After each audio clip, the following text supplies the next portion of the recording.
Boa noite, você que está nos ouvindo aí ao vivo. Vamos dar início à 9ª edição. Com a satisfação, com o coração na mão, de receber de novo, pela terceira vez, Monja Cohen, que faz comigo a abertura. Boa noite, Monja Cohen. Boa noite, que alegria, que honra estar com você, estar com todos vocês aqui na Fliarachá. Estamos virtuais, mas estamos juntos, não é? Talvez a gente fique até mais junto, porque está mais longe. Mas o ano que vem eu espero que a gente esteja junto de pertinho. Como será? Não sabemos. Pois é sobre isso que nós vamos conversar agora. Desejo que também as pessoas que estejam assistindo essa live, esse nome engraçado, a qual a pandemia nos lançou, né?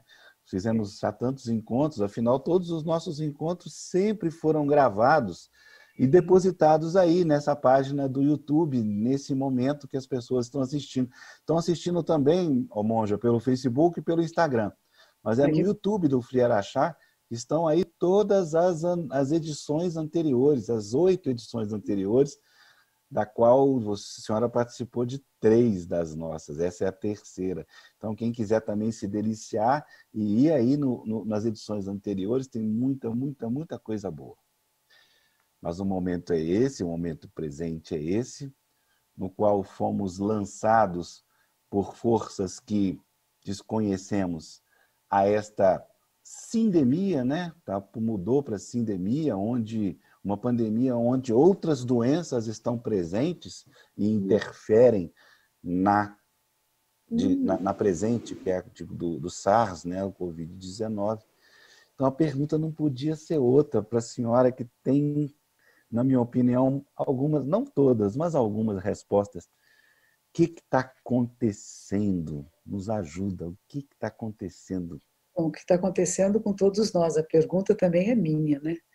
O que estamos fazendo, o que podemos fazer nessa circunstância? Quando começou a pandemia, eu estava viajando, eu estava fazendo uma palestra, acho que era em Florianópolis, e eu viajei à noite, já de máscara, era no dia 15, 14, 13 ou 14 de março. Fui de máscara, de luvas, com medo no avião, e quando cheguei lá, dormi à noite, na manhã seguinte me telefonaram bem cedo e disseram: a sua palestra das 9 horas foi cancelada, porque uma das pessoas que está aqui esteve com alguém em São Paulo que está com a Covid-19. Falei, nossa, aí voltei para São Paulo e a minha ideia é não sair mais do templo. E aí começa um processo que é físico, mental e social, não é? De repente, a cidade de São Paulo, eu moro numa ladeira de muito movimento, perto de um estádio de futebol. Então, muitas pessoas sobem, elas atravessam de um bairro para outro e passam aqui na frente. E, de repente, ficou silencioso. E esse silêncio, que pode ser muito gostoso, é um pouco assustador.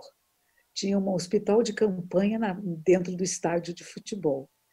E eu acordava de manhã e aquilo tudo quieto. Eu falei, nossa, eu pensei que era um sonho, mas é verdade.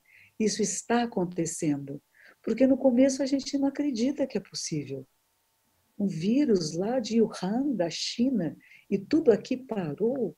E agora estão todos voltando. O trânsito voltou na cidade, as crianças e os adultos estão brincando na praça, as aglomerações estão infindáveis e o bicho está aí. Ele não foi embora. E como você falou antes para mim, né, os médicos estão dizendo que a vacina não vai adiantar. Então a gente está num beco sem saída. O que está acontecendo? Se não apreciarmos cada instante da nossa, não vai ter sentido tudo isso. Se eu só estou esperando quando acabar que vai ser bom, ou ficar olhando para trás e dizendo antes era melhor, não é possível, porque eu não posso ir para trás.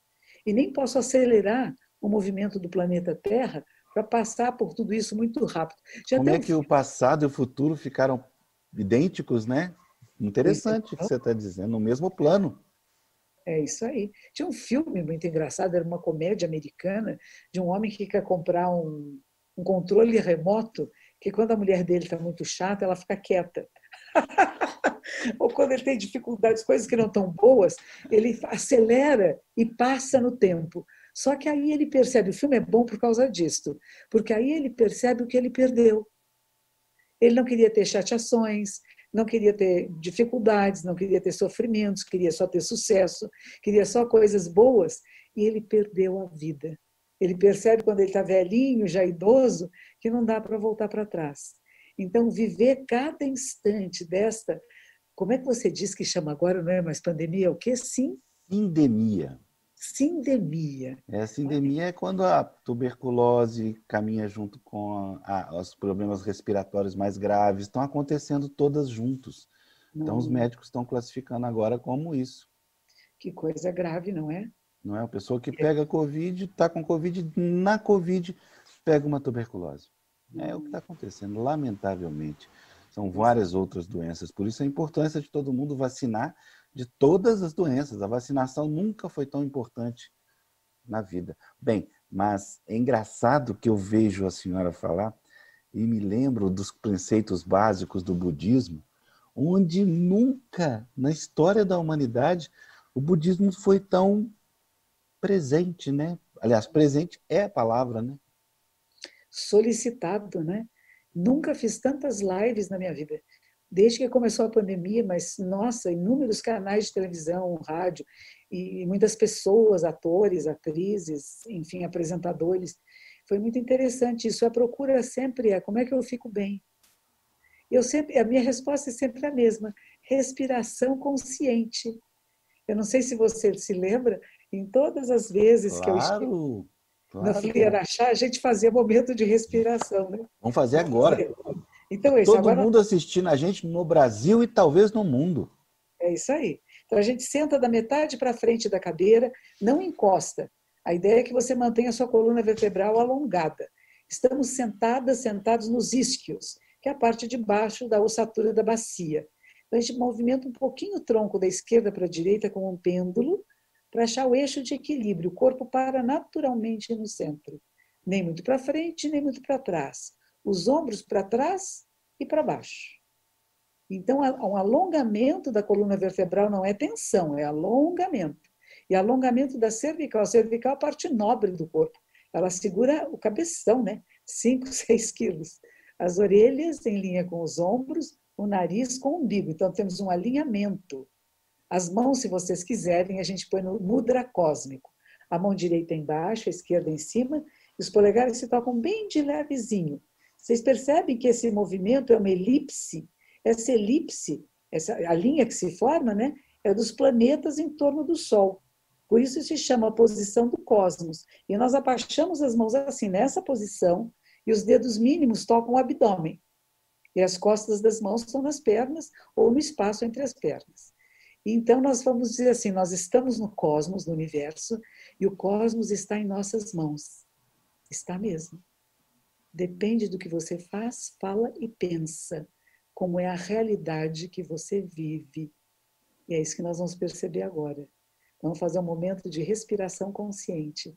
A inspiração é passiva, você não puxa o ar, você percebe a caixa torácica se expandindo para frente, para trás, para os lados. Há uma pequena pausa e nós vamos soltar pela boca, abrindo a glote, fazendo um som. Eu tenho um cachorro aqui que está batendo o rabo. Ela entrou perto de mim e ficou bem alegre e o rabo bate na mesa. É a maravilha das lives, isso. Não é Maravilha. gostoso isso? A gente fica perto dos bichinhos, dos seres que a gente gosta e que convive. Então vamos lá, vamos inspirar. Agora solta devagar, ó. Abre a glote.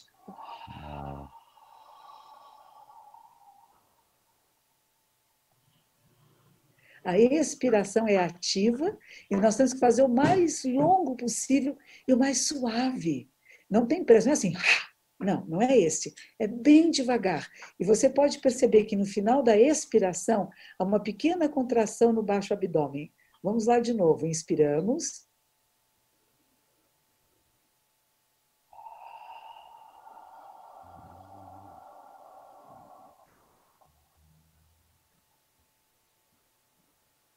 Fechamos os lábios. Podemos colocar a língua, a ponta da língua no céu da boca, atrás dos dentes frontais. Só toca e fecha os lábios. Se puder, respire apenas pelas narinas e observe como é que está respirando agora. A diferença de temperatura do ar que entra e sai. Qual é mais quente, mais frio? Perceba a caixa torácica se expandindo e se contraindo. Se há fragrâncias na sua sala.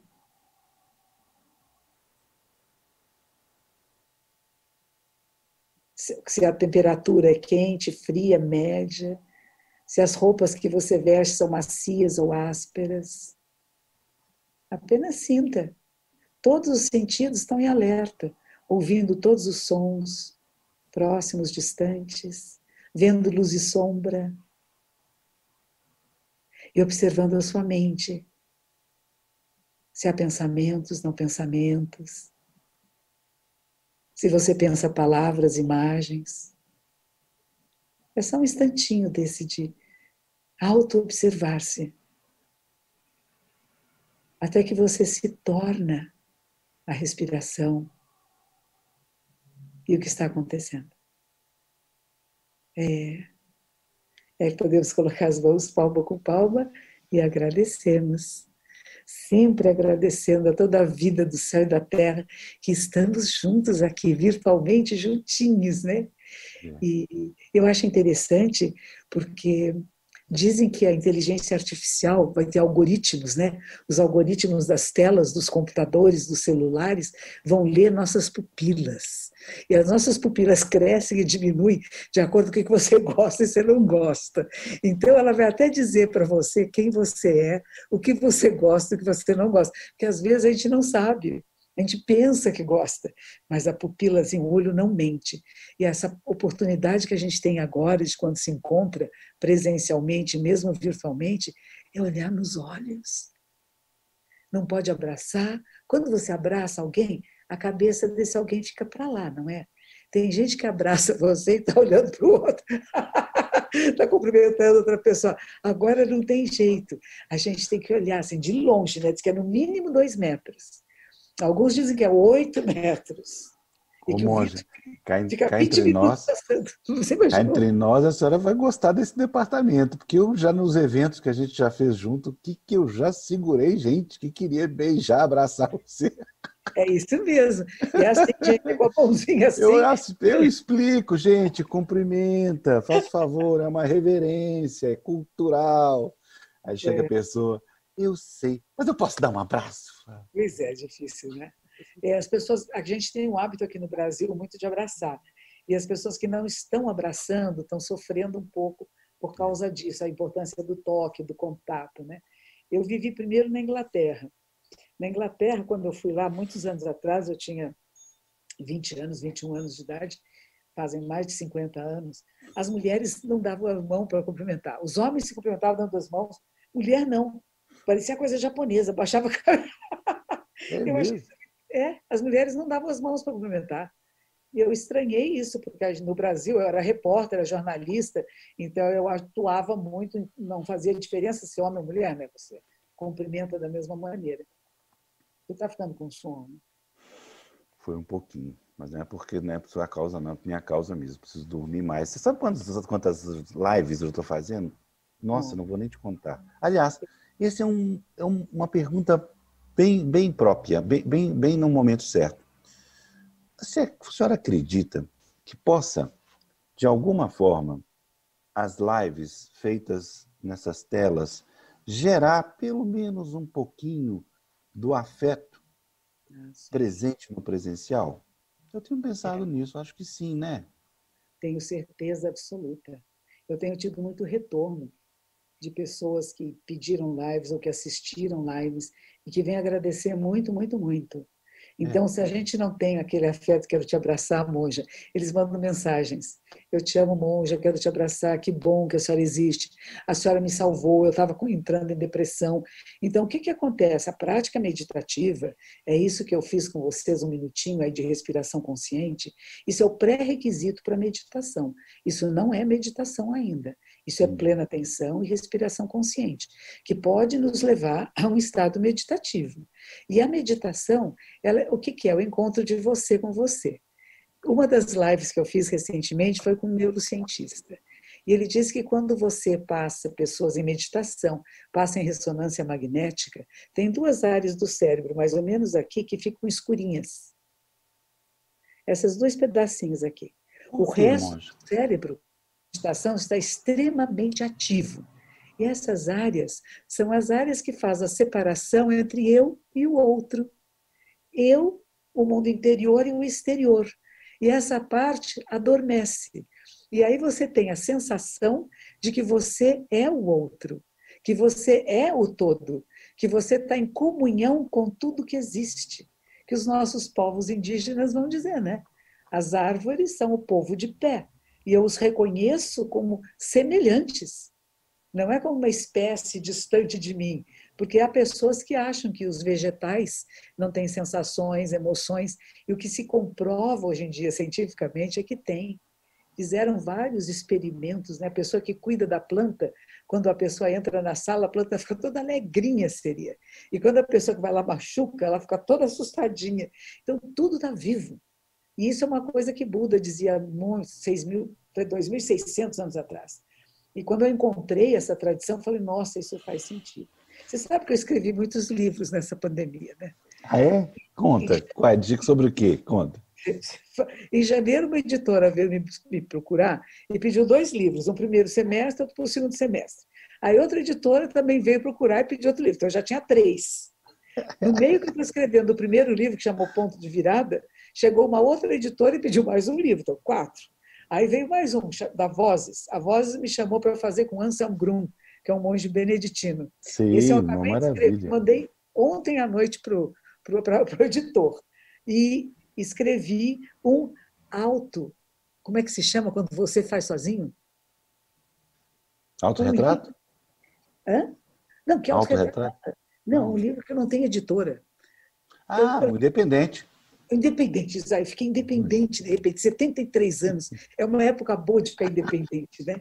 Eu tenho muitos contratos com editoras, vários. Eu acho que são 6 ou 7 livros esse ano. Mas o que eu achei interessante é que eu comecei a sentar no computador no meio da pandemia e deixar a associação livre, deixava lá. E saiu quase um cordel. E uma dessas editoras que tinha pedido, faça um livro, eu falei, vou falar sobre o vírus, né? Ela disse, não, faça como quiser. Quando eu mandei para ela, ela falou assim, não, monja, cordel não. A senhora não pode fazer outro? Eu falei, faço, com alegria, faço outro, mas esse aqui eu não jogo fora. Aí virou, Lê pra gente aí, monja, pelo amor de Deus, que maravilha. eu adorei isso, mas não é bem cordel, começa assim, Lê um pedacinho. minúsculo e gigantesco, faz a terra parar, as sociedades humanas deixam de se atacar, o vírus tão insignificante supera o grande gigante. Esse é o Que comecinho dele. maravilha, que maravilha. Nossa, e aí ela falou assim, não era isso que eu queria, eu falei, não tem importância. E aí eu fiz uma edição independente. E a Que gente fez um e-book maravilha. na Como é que a Amazon. gente compra na Amazon?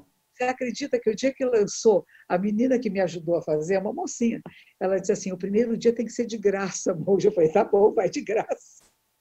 Você não acredita? Foram quase 5 mil livros. Porque de graça o povo gosta, mas não é só isso, né? Porque eu falei, a de graça vão achar que é porcaria, né? Ninguém vai querer de graça. Porque nós temos uma ideia que o que é mais caro é Ah, melhor, né? é. E agora está na Amazon. Então, tem tanto livro Qual o título, por favor? vírus. Vírus, Monja Coin. E a Maravilha. capa, a menina que fez a capa, ela tentou fazer alguma coisa como cordel. Ficou bonitinho, né? Isso Maravilha. eu nunca tinha feito antes, não Gente, sabia movimento. que isso existia. Monja Coin independente, que maravilha. E depois tem uma coisa interessante que eu achei, que você não. Você só vai editar livros, o livro presencial, o livro matéria, ele só acontece se houver solicitação. Então, você não Ah, fica é com por aquelas demanda. caixas de livro em casa. Por Porque demanda. quando eu faço coisa, é on demand, né? Demanda. Quando eu faço os livros em casa, fica aquelas caixas aí que a gente nem sabe onde vai guardar as caixas até vender, né? Levar para os eventos. Possibilidade.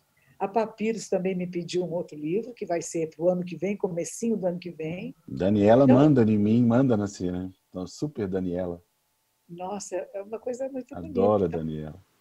A Daniela Monja, é te linda. fazer sobre essa perspectiva da compra on demand, me fala um pouco desse câmbio que está acontecendo agora. Câmbio em espanhol, não, digamos, essa correlação entre o antigo, a tradição mais antiga, que está agora se fortalecendo com a concentração, com as pessoas paradas, mas com a coisa mais moderna do mundo, que é, digamos assim, o streaming.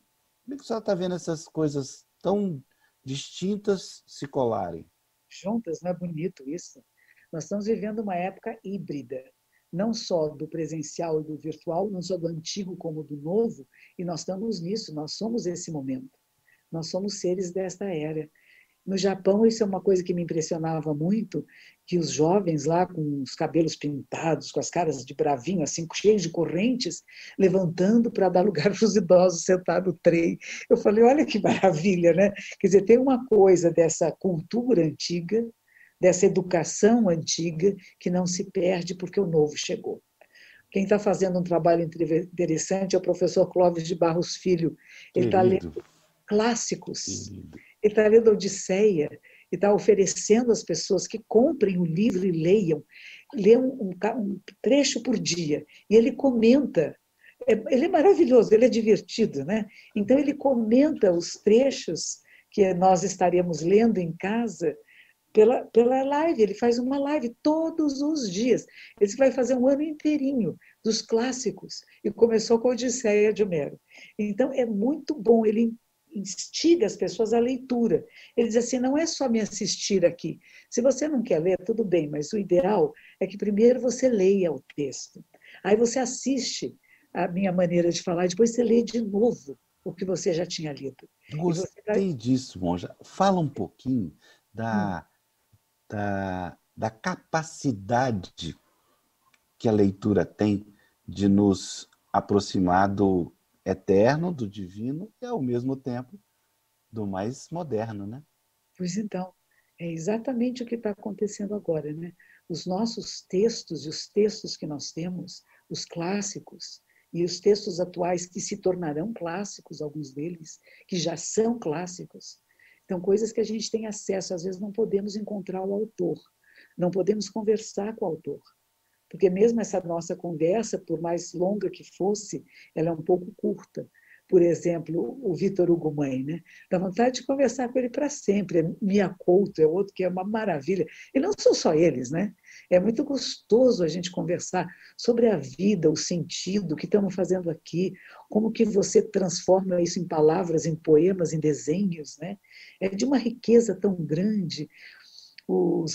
É o que a gente fala, felicidade, o bem-estar é aquilo que o tempo passa rápido, você nem percebe porque está gostoso, né? Porque está bom. Esse sempre o papo que você faz, tanta coisa maravilhosa, né? Mas faz para quê? Para dizer que as pessoas leiam, porque a leitura faz com que abra e tenha expansão de consciência. Por que todo governo ditatorial, todo governo autoritário, a primeira coisa que faz é queimar livro? Acabar com a leitura, acabar com os autores, prejudicar. Aqui no Brasil querem pôr taxa em cima de livro. Né? Eu sei que me falaram que, por exemplo, que tem mais livrarias em Buenos Aires do que no Brasil inteiro. Do que no Brasil inteiro, porque não é divulgado. Professores não estão acostumados a ler. Se os professores não leem, como é que eles vão ensinar os alunos o prazer da leitura? Então, a gente tem que fazer uma campanha muito é ensinar você a pensar. Não é o que pensar, mas que você possa pensar. E por isso a gente lê autores diferentes, pensadores diferentes, para você chegar até a sua maneira de pensar. E a nossa maneira, tanto de falar como de pensar, ela é uma colcha de retalhos. Nós aprendemos dos pais, depois de professores, escolas, amigos, e leituras que vão nos formando e nos transformando. Agora você escolhe. Às vezes você pega um livro, você não concorda, você põe ele de lado, mas aí alguns anos você pega de novo e fala, nossa, como é que eu não percebi isto? Por isso a gente guarda. Vocês estão vendo aí atrás? Essa aí é a biblioteca do Afonso Borges. Tem pessoa importantíssima aí atrás. Tem cada texto. Ele estava me contando os autores, os amigos do coração, lindos ali. E o meu aqui também. Agora, o meu virou quase que tudo é só budismo. Mas lá em cima, lá em cima, lá em cima de todos eles, acho que nem dá para alcançar, está lá em cima. Ó. Tem os Nossa, nossos autores brasileiros, tem o Afonso Borges, está lá, maravilhoso, lá em cima de tudo. maravilhoso, E a gente maravilhoso. vai pondo, né, para estar cercada, né, de gente boa, cercada de possibilidades de reler. Porque não é só eu li. Eu acho que a pandemia nos deu a oportunidade da releitura. Tem muita gente relendo coisas, muito legal isso. E reler é a mesma fonte da palavra em latim de religião, que vem de releitura. Fazer uma releitura da sua vida, uma releitura dos livros que nos formaram.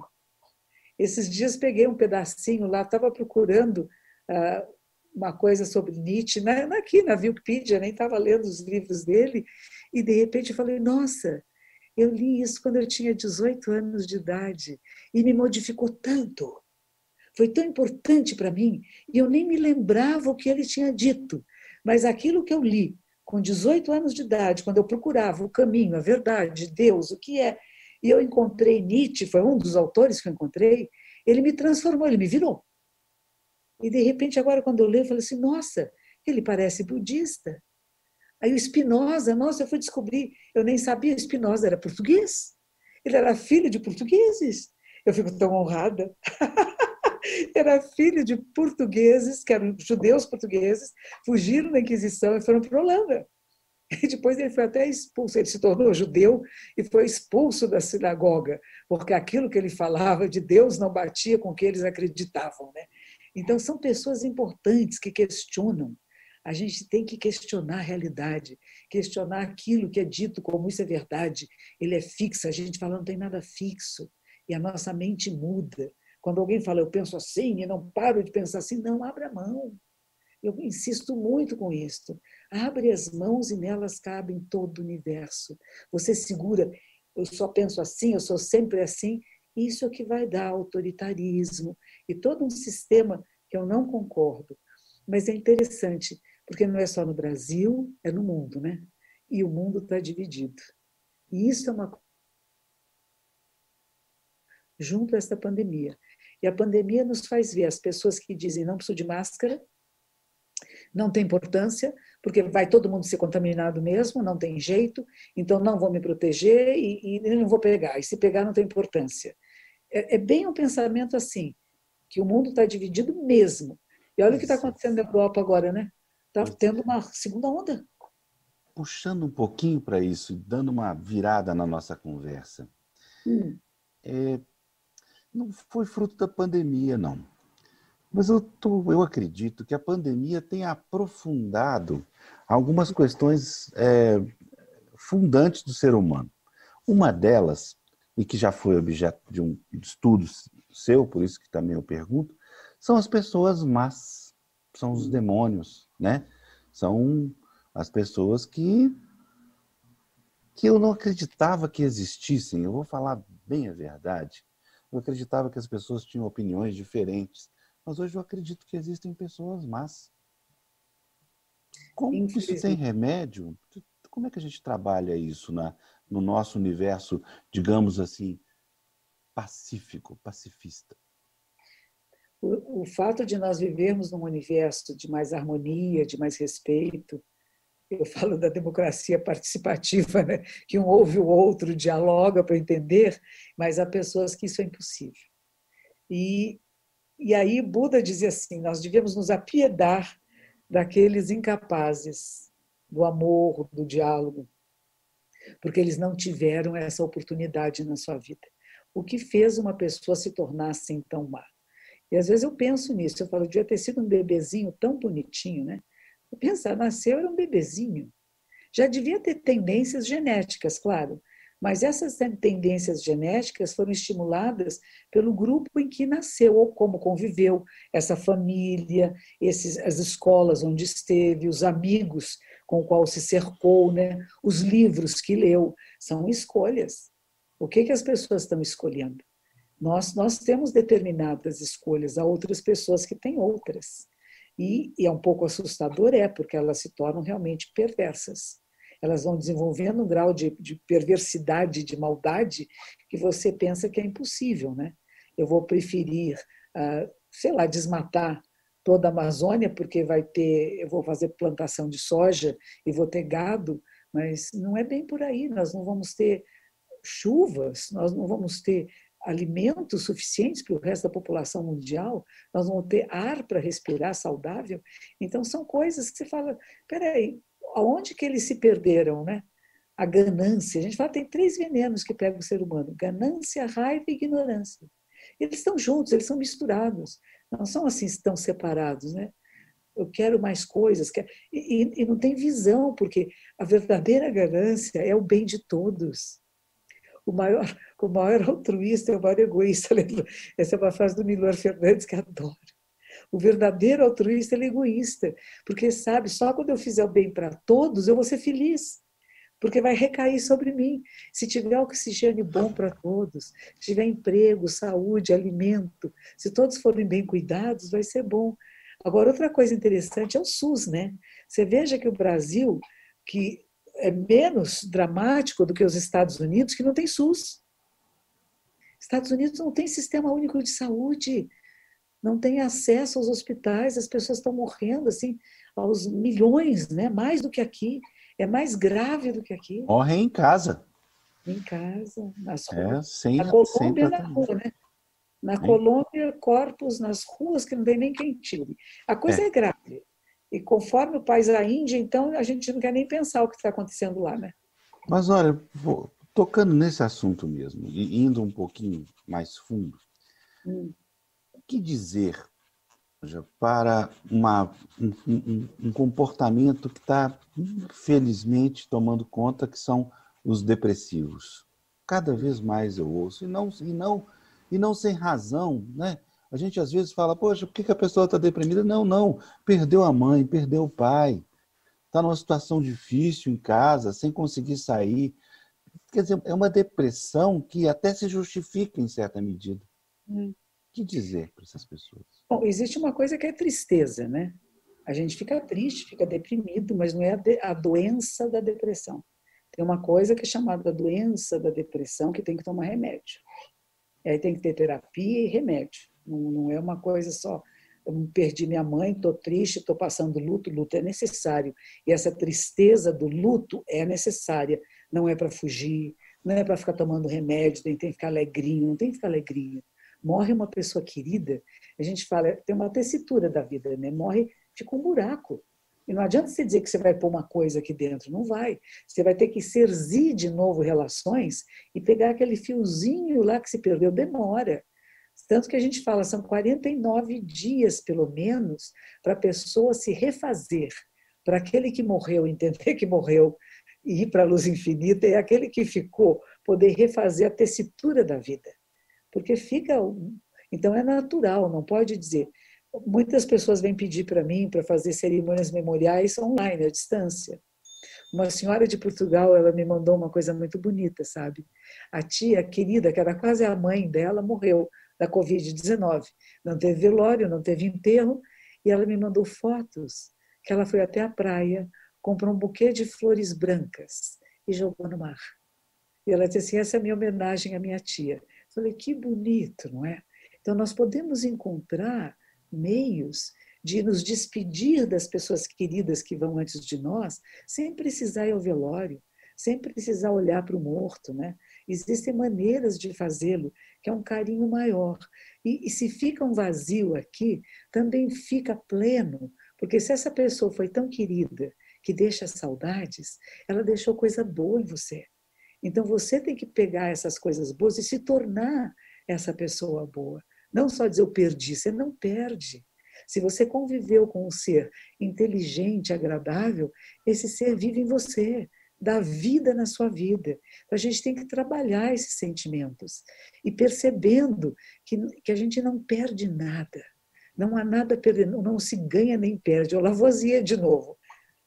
tudo se transforma. E a nossa tristeza, em vez de deixar ela como um redemoinho, nos levar cada vez mais para baixo, para virar realmente uma doença, a depressão, e precisar tomar muitos remédios mais fortes e tudo, você começa a perceber que está começando a ver tudo cinza, parece que não tem saída, ninguém presta nesse mundo, o mundo está horroroso. Não, o mundo não está horroroso, tem gente linda, tem coisas maravilhosas acontecendo, tem pessoas solidárias, tem amor, tem romances extraordinários que nos levam a lugares da imaginação que você nem sabia que você podia chegar lá. Tem tanta coisa linda acontecendo. No Agora tem o feio contraponto, né, também. monja? É, O sentido de alteridade nunca foi tão praticado, isto, não é? isto mesmo. Essa Temos coisa que do ver. pensar no outro é o que movimenta toda pessoa que se cuida, que não é? O cuidado não é só para você, o cuidado é a consciência de que se você não se cuidar, você pode contaminar o seu parceiro, o seu pai, a sua mãe, o seu familiar, a sua filha, o seu filho também pode se contaminar. Então vivemos os tempos muito estranhos, né? É muito, muito estranho quando tem o negativismo, né? Pessoas que negam que esteja acontecendo. Está acontecendo. Também. É terrível, é trágico, é assustador, é amedrontador, mas nós somos capazes de lidar com esse medo. Por isso que eu digo, nós somos pessoas desta era. Se isso está acontecendo conosco agora, é porque nós temos condições de lidar, tanto emocionalmente como fisicamente. Primeiro eu digo para você, não se mate. Está com vontade de cometer suicídio? Pois não cometa. A vontade de cometer suicídio vai passar. E se você cometeu, não tem jeito, aí não tem volta, não é joguinho, né? Joguinho volta a viver de novo, aqui não volta. Morreu, foi. Então não vai. Está doendo, está ruim? Dói. Sinta a dor. Pense em pessoas que sofrem muito mais do que você. Eu tive uma vez com uma senhora que era muito católica, e nós estamos fazendo um retiro de uma semana nos Estados Unidos ainda. E depois do terceiro dia de retiro, dói muito, dói o corpo todo, né? Ficar na mesma posição por horas e horas por dia. Ela não estava acostumada. Ela era mexicana, era um presente de Natal que o filho deu para ela. Ideia do filho. Ela que nunca tinha passado por um retiro zen, de silêncio e na mesma posição. Eu sei que quando acabou, ela veio me contar que houve um momento que ela falou: que dor, eu vou embora, é insuportável, não aguento mais. E ela lembrou-se de Jesus e disse: ele sofreu tanto. E ele não ficou reclamando. Ele fez uma pequena reclamaçãozinha só, mas pai, esqueceu de mim. Mas logo ele voltou e não ficou com raiva de ninguém. Ele disse: eles não sabem o que fazem. Ela disse: quando ela se lembrou do sofrimento de Jesus, deu-lhe um ânimo tão grande que ela não sentiu mais dor. Ela disse: a dor estava lá, mas não era importante. E é isso que a gente tem que perceber e pode perceber.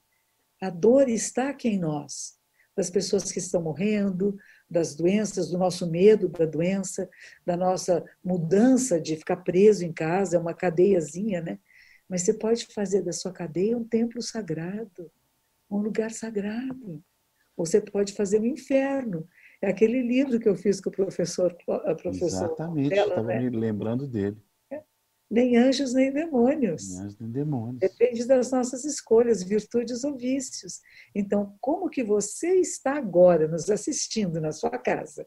Se você está bem, está feliz, você está fazendo disso aqui o céu, uma coisa gostosa e boa.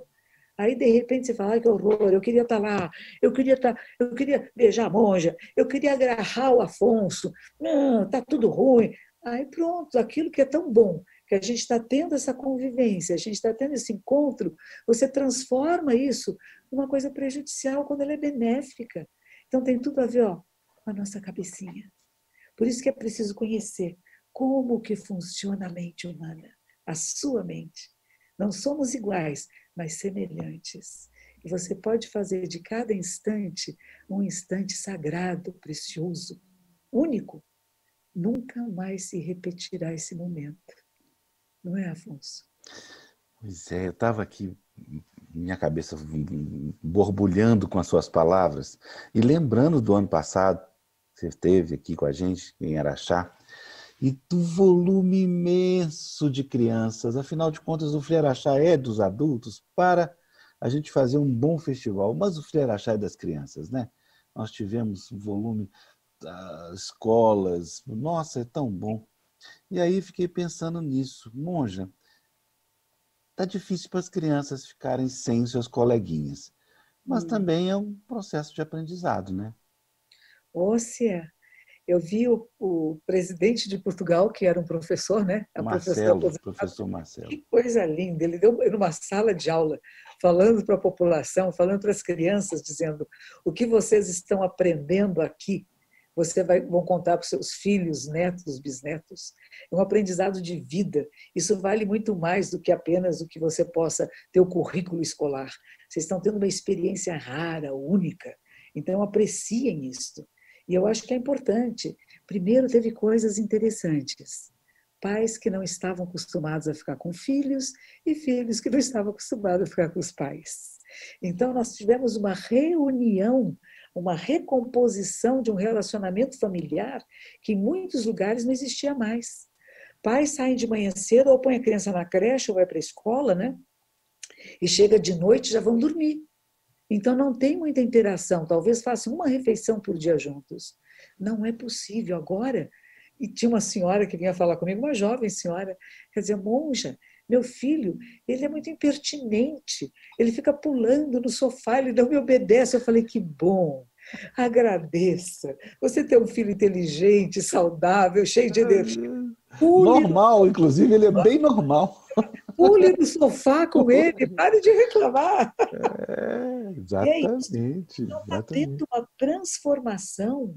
E tem pessoas agora, eu falei com algumas empresas, e tem pessoas assim, a gente vai ter que voltar, já estão achando ruim voltar para trabalhar presencialmente, porque se acostumaram a trabalhar em casa. Embora a rotina seja mais pesada, porque a casa, que era o lugar de descanso, de repouso, é também o local de trabalho, é de fazer lição de casa com as crianças, é de brincar com as crianças.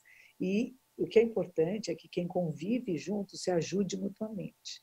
Não tem mais aquela história que o pai está lá trabalhando e a mãe está com as crianças. Não pode. O pai tem que dar atenção também. E eu digo, se você está no computador fazendo um trabalho e a criança entra na sala, pare. É mais importante conversar com essa criança, ou com esse adulto, ou com esse idoso, a pessoa, ou com o cachorro. Quem chegou perto de você precisa de você presencialmente.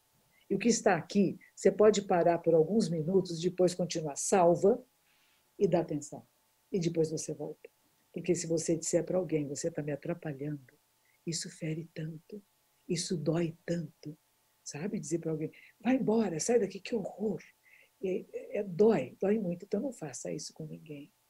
Acolha quem Outro estiver dia eu perto. fiz, agora me deu um remorso, que eu falei isso outro dia para a Manuela aqui, deu um Não é? remorso. Mas é o que também como a Manuela está aqui dentro de casa, ela sabe que eu tenho muitas lives, aí ela decidiu participar de todas. Ah, que bonitinho. Todas! Ela vem e fica, então tem que dar umas durinhas de vez em quando. Oh, agora não, daqui a pouco. Então ela Não, todo dar mundo. limite é uma coisa, né? A gente tem que dar limite para a criança, né? Para os adolescentes, enfim.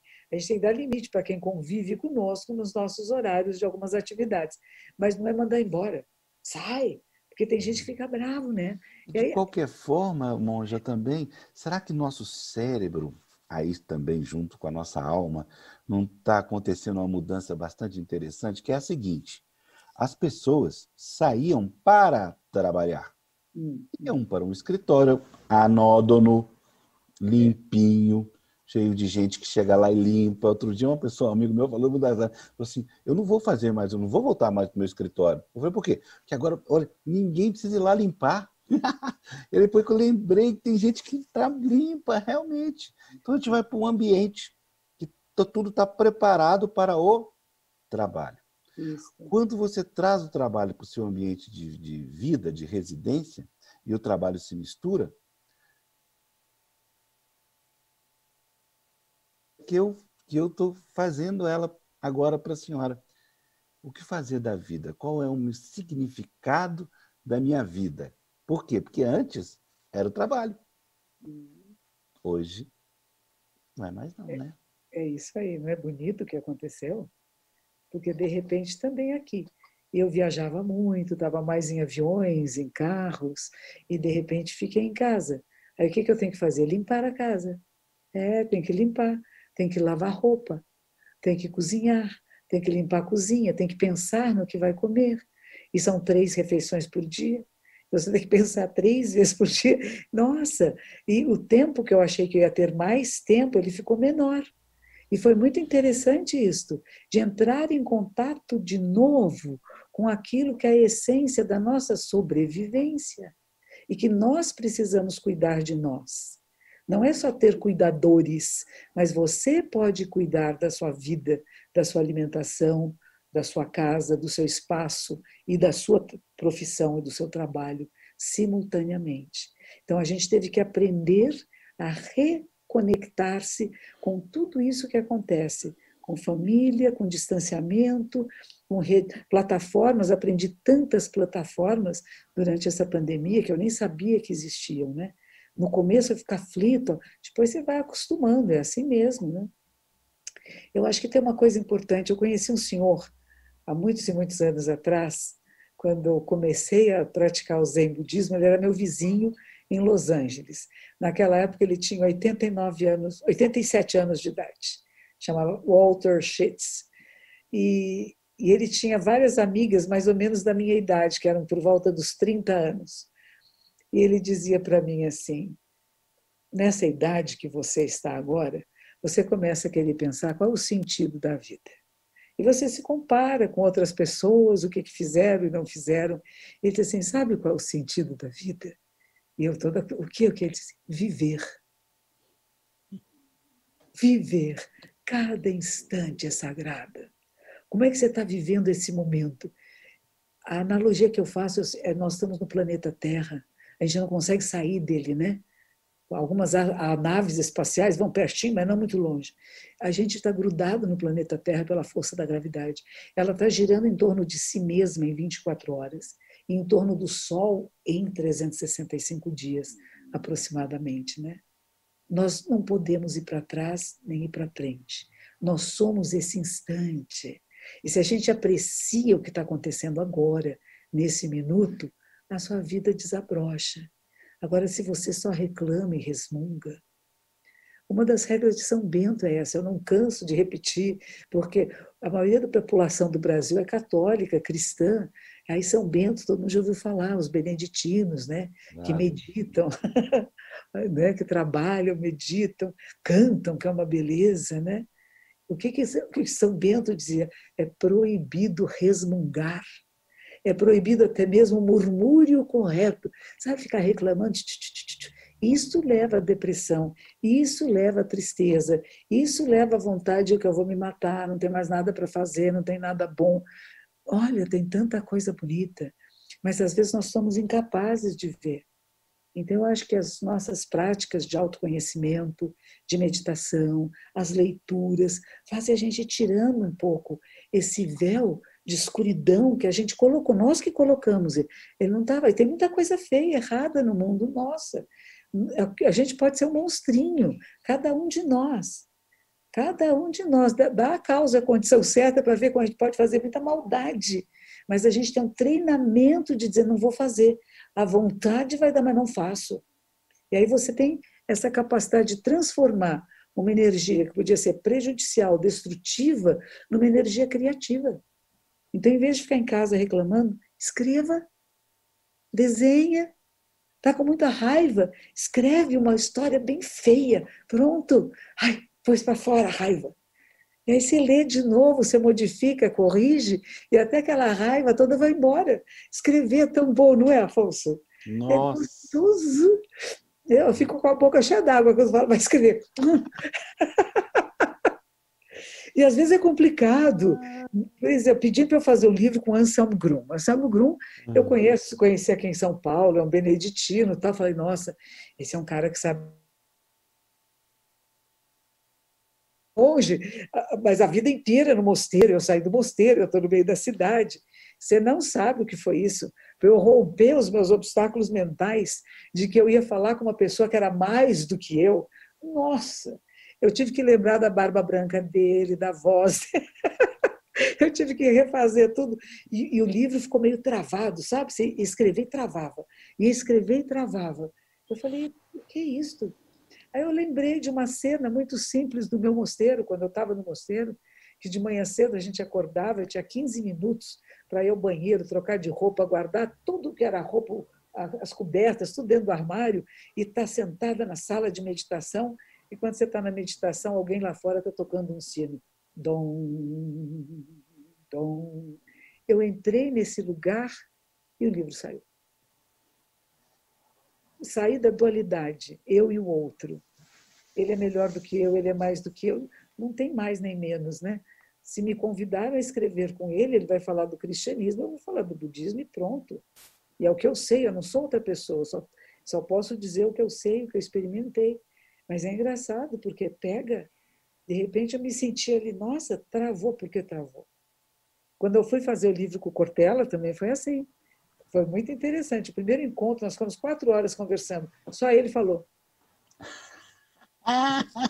professor Cortella. Aí, Eu vou contar isso para ele. Eu conversei com ele hoje. O Cortella tem uma coisa engraçada. Eu brinco com ele que ele é a pessoa que tem a menor distância entre o pensamento e a boca. Porque normalmente tem uma distância que a incrível, pessoa né? pensa no caminho, né? Ele não pensa. Ele pensou, saiu. É É incrível. inacreditável, né? Ele é Um maravilhoso. sábio. O Cortella é um Muito sábio. maravilhoso. E eu tímida de falar com ele. Nossa, esse é uma pessoa tem algumas pessoas no mundo que são Mas o referenciais. livro ficou maravilhoso. Não, ficou. Não, porque a segunda vez Maravilhoso. nós falamos 8 horas. As primeiras 4 horas, que foi um dia, foi só dele. Aí eu voltei para casa e falei: não, eu tenho que estudar. Eu não posso falar com ele, porque ele está falando de coisas que eu nem sei, eu tenho que estudar. Aí eu vim para casa, estudei, acho que foram 15 dias de intervalo. Aí, quando eu voltei a falar com ele, eu sabia de onde eu estava falando e por que eu estava falando. E aí ficou bonito. Mas a primeira vez foi Maravilhoso. meio assim de improviso, sabe? Eu nem sabia o que era a nossa conversa, correndo de uma palestra para outra. Agora vai falar Cortella, então eu vou falar Cortella. Ele mora perto, eu encontro com ele na rua, a gente tem um relacionamento muito próximo, de encontrar Maravilhoso, no mesmo querido Cortella. restaurante, que nem você tem com o pessoal aí, e que você fica falando dessa comida mineira que quase mata a gente aqui em São Paulo. E fotografando ainda uns pratos Eu sou maravilhosos. cuidadoso, eu sou fotógrafo quando tá bom, quando tá muito bom. Quando não tá, então deixa para lá. Você cozinha?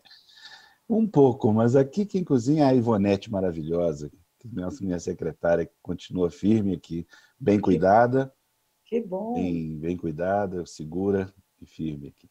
que bom, que bom. Parabéns. Bom, já Isso nós é um mérito. acabamos aqui, já acabamos nosso tempo, Acabou. desnecessariamente. Falando em tempo, nós É, aproveitamos bem o nosso tempo e o povo que está nos assistindo, melhor ainda, porque ouvir Monjacói é um privilégio, sempre é um privilégio ouvi-la. Eu agradeço imensamente, Monja, essa participação pela terceira vez no Fliaraxá e se Deus quiser, e todos os deuses de todas as religiões quiserem também, ano que vem a gente abre de novo o Fliaraxá de forma presencial para provocar esse incômodo positivo que um festival literário tem o privilégio de provocar. Eu queria isso. que você encerrasse essa sua fala na abertura do Flieraxá. Então, primeiro quero agradecer essa honra de poder dar abertura do Fliaraxá, que todos vocês sejam muito, muito bem-vindos aqui. É um lugar de crescimento, de desenvolvimento, de prazer, de divertimento, de aprendizado e de troca. Que as crianças estejam aqui conosco também, todas elas, as internas e as pequenininhas que nos cercam, trazendo alegria, contentamento e a gente saber que as próximas gerações vão levar isso adiante, que estão ficando melhores do que nós, que estão mais preocupadas com o meio ambiente, com a sabedoria, com a igualdade, não com a desigualdade, de criar condições de vida melhor para todos, sem discriminações, sem preconceitos. E o ano que vem a gente vai brincar juntos, lá naquele hotel maravilhoso. Tem banhos de lama e tudo, né? É, mas não é chafurdar na lama, não como alguns fazem por aí. A gente está dando a proposta para vocês da gente sair da lama, sair da confusão, da ignorância e despertar para a mente sábia. Que estejam todos abençoados, que sejam encontros maravilhosos. Fico contente de ser a primeira a falar aqui com o Afonso e saber que tem tanta gente maravilhosa que vai estar compartilhando conosco sabedoria, compaixão, inteligência e perceber o que a gente não percebe sozinho e que alguém nos aponta e a gente descobre. Que interessante. Obrigada, Afonso. Até breve. Muito obrigado, monge. Muito obrigado.